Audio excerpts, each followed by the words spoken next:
It's that time of the week again. When I saw the title of this chapter, I was quite hyped, but secretly I didn't really want to know yet. I like the mystery, the suspense. What the fuck am I talking about? This week's chapter 1060, Luffy's Dream. Oh yeah. We start the chapter with Luffy's reaction to the news that Sabo killed Cobra. Of course, he doesn't believe it, and Robin agrees. She would know she spent 2 years with the revolutionaries and Sabo. Luffy's impulsiveness is on full display as he commands to travel back to Arabasta. That's why you need your right-hand man there, who is cool, calm, collected, cold, all the C words. And Zoro says, you can't change the fact that Cobra is dead, and also, we don't even know where Vivi is. And the last place she was seen at is Mary Joyce, the most important place in the world, right in the heart of the world government. I don't know if I missed anything, or it was just revealed that Caribou is aboard the ship again. It seems like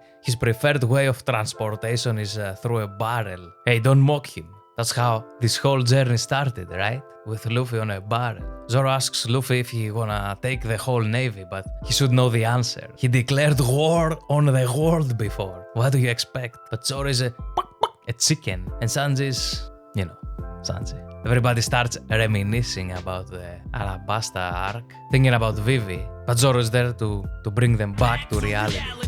I like how he reminds Luffy of his own words about Ace. I'm pretty sure this is a callback to chapter 490, right after Thriller Bark ended, when Luffy first noticed that the Viv record of Ace was burning.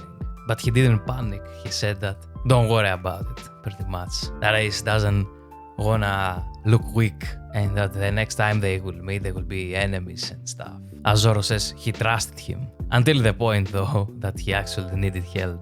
So he should trust Vivi in this case, and if the opportunity presents itself, the crew will intervene.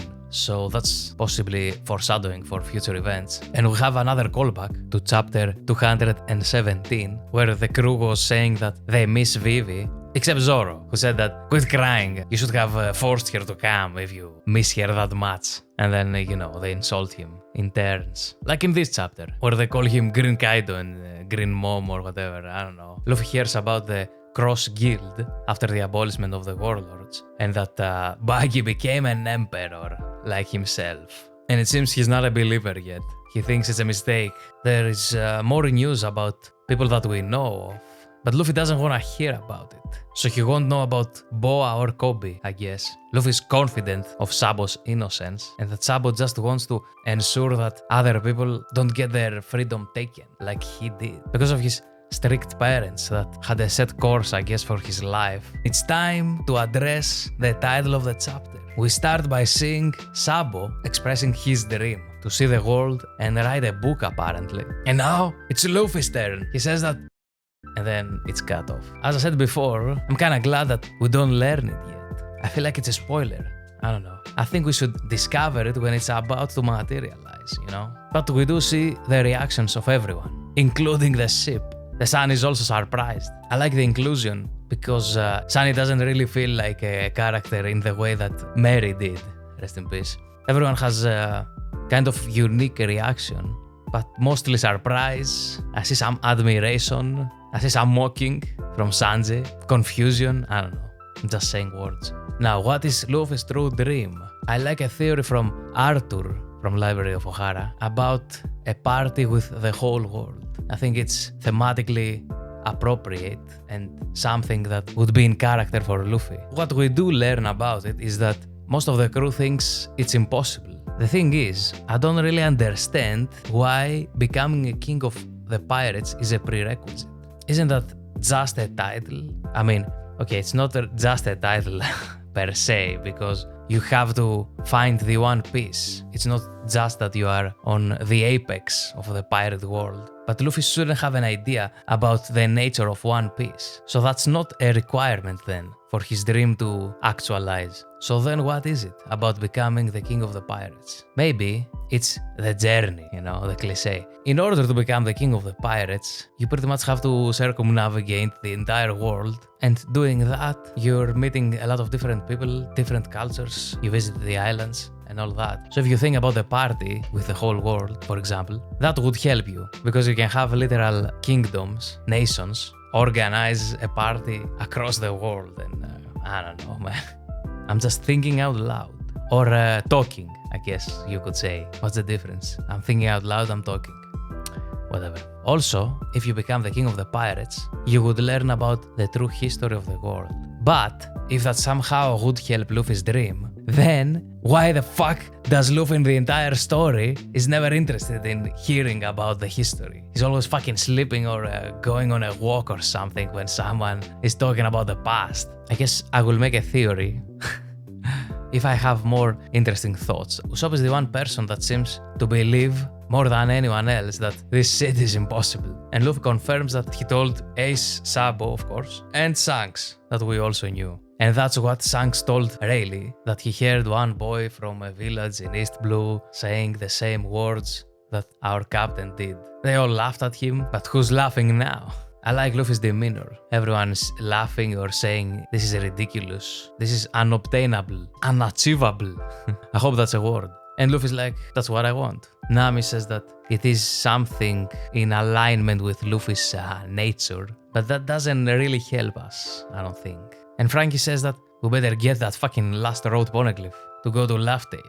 Thanks, would have never thought of that. Robin seems to have some knowledge about it, specifically that this poneglyph has vanished. We don't have a clue like the other ones that we knew. At least for the two of them, I guess it was known that they're in possession of the two emperors, Big Mom and Kaido, and Donzo was a freebie. So it would seem that the next arc would revolve around the search for the last poneglyph. Cut to the Navy headquarters. We continue on where we left off when the Marines intercepted the call of Sabo calling back to Kamabaka Queendom, and they're trying to pinpoint the location of the signal. Pretty advanced stuff if you consider that the main means of communication are fucking snails. Oh shit, they found him. He's in Lulusia Kingdom. Lulusia Kingdom is the place where we first saw the commanders of the Revolutionary Army fighting against the Pitchbeard pirates who were working under Doflamingo. Under Blackbeard.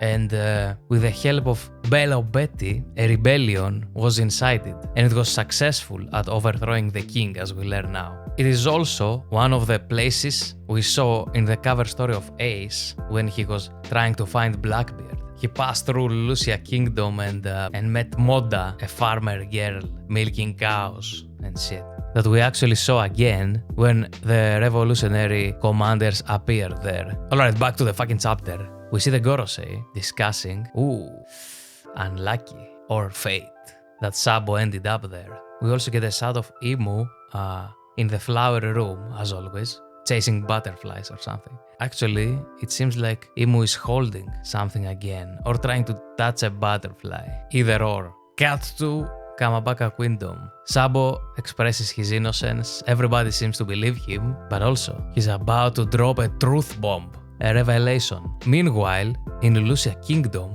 the sky is getting darker. The citizens notice that something is above the island, and it looks like it is in the shape of a triangle.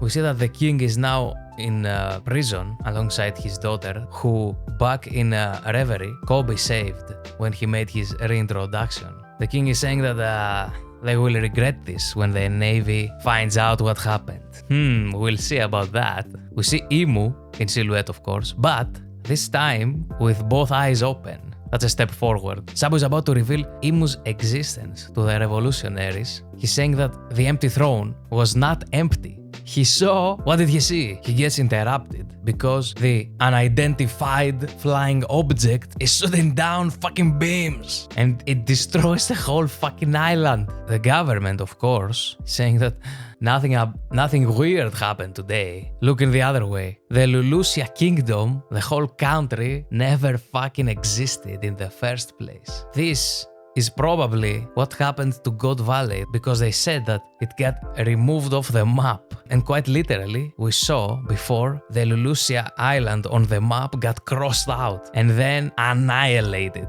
Is this the light that Imu chose to be erased from history? If you remember, back in Reverie when the Gorosei bowed down to Imu, they asked about which light is going to be erased. It seems a bit random, though. I'm sure that most people that read the chapter, when they got to this page, thought about Uranus, right? We know that the ancient weapons can destroy islands with a single shot, as Crocodile said about Pluton. But also it's been mentioned multiple times that the ancient weapons can destroy the whole world. Additionally, Uranus in Greek is literally meaning sky, and this was an attack from the clouds. It reminds me actually of NL's ship, the Maxim, and his Death Pia project when he started a thunderstorm that would destroy Skypiea. But this doesn't look like thunderbolts. They are straight. They look like the light beams of Kizaru, but on a much larger scale. Now, this power cannot be just arbitrary, right? It has to have some restrictions. Or else, why wouldn't the world government just do that every time they have a problem? Why didn't they just use it, let's say, on Wano, when they knew that there were 3 emperors there? Big Mom, Kaido, Luffy, their crews, and 5 supernova there with their respective crews. Hawkins, Apu, Law, Kid, Drake, Marco. Let's throw him in there also. That's like 50% of their problems in the pirate world. So, it has to have some restrictions, some prerequisites, I don't know, something.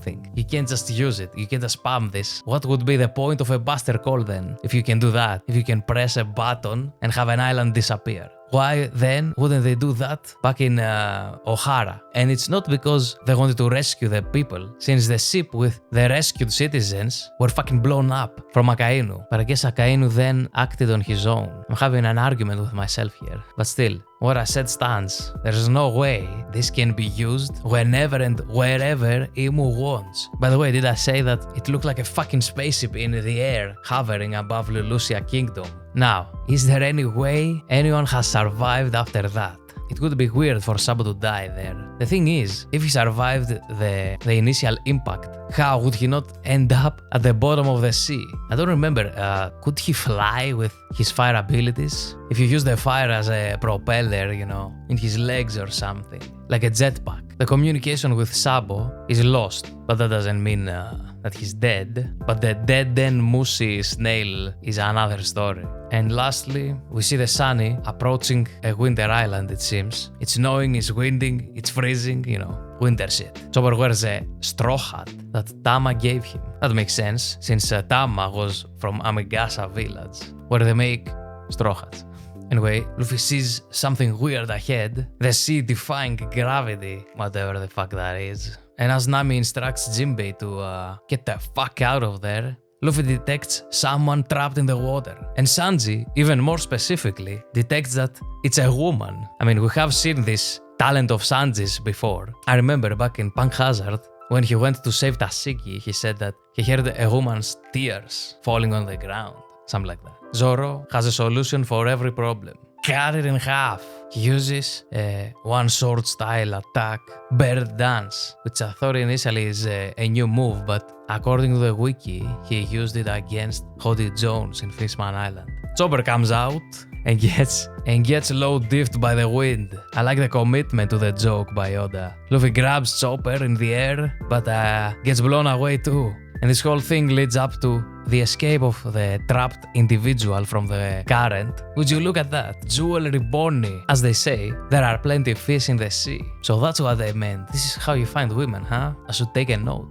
Anyway, what does that mean for the story now? Jewelry Bonnie was the last supernova that we hadn't delved into yet. That's not entirely true because Uruz exists. Okay, she's one of the two. But Bonnie was involved in the events that unfolded in Reverie. So she probably knows the truth about what happened. So we can learn about Vivi, that was the focal point of the first part of the chapter. Maybe it's time for that reunion. And maybe it's time for Sabo to have a reunion with Ace. No, it's probably alive. I like this. I like this shit when there is uncertainty. There is the mystery. You don't know what will happen next. Imu fucking evaporates islands. Sabo might be in the Shadow Realm. We will finally learn about Bonnie and her past with Kuma. Kuma is one of the most mysterious characters in One Piece and one of the more silently influential in the story. Good news is, there is no break.